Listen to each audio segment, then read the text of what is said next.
예수를 믿으면 제일 먼저 다가오는 질문은 믿는 사람들은 어떻게 살아야 하는가라는 질문입니다.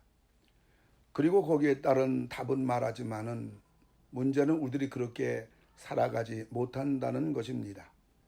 하나님께서는 우리들을 하나님의 형상대로 만드셨습니다. 하나님의 형상은 최고의 도덕입니다. 최고의 선입니다. 완전하신 거룩함입니다. 이렇게 하나님이 만드셨다는 것은 이렇게 살 수 있도록 만드신 것입니다. 그럼 우리들이 왜 하나님의 형상대로 살지 못하는 것일까요? 그것은 바로 죄 때문입니다. 우리들이 죄를 범함으로 하나님 형상을 보여주지 못하고 있는 것입니다. 그런데 하나님의 형상을 100% 드러내신 분이 계십니다. 바로 예수님입니다. 예수님은 하나님이 어떤 분인지를 정확하게 보여주신 것입니다. 예수님이 어떻게 하나님 영광을 형상을 100% 드러내셨는가요? 그 비결이 있습니다.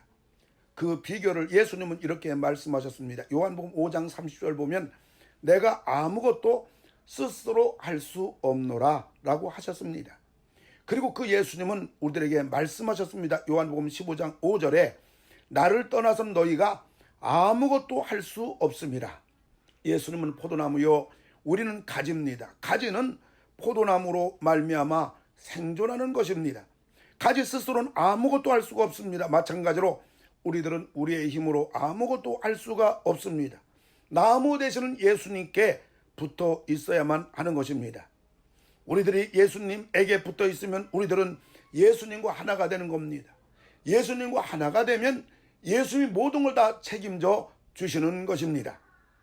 예수님이 다 책임져 주시는 사람은 세상에 무서울 것이 아무것도 없는 사람입니다. 히브리 기자는 이런 사람을 가리켜 히브리서 11장 38절에 이런 사람은 세상이 감당하지 못하느니라 라고 하였습니다. 세상이 감당할 수 없는 사람, 이런 사람은 하나님이 일하시는 것을 볼 것입니다. 이런 사람은 하나님의 구원을 볼 것입니다.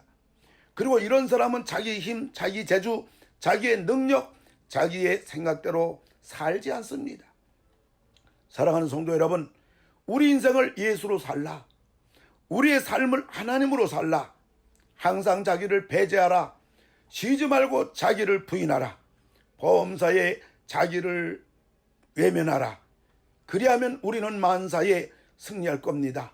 만사에 형통할 겁니다. 영원히 복 있는 인생이 될 것입니다. 할렐루야. 아멘.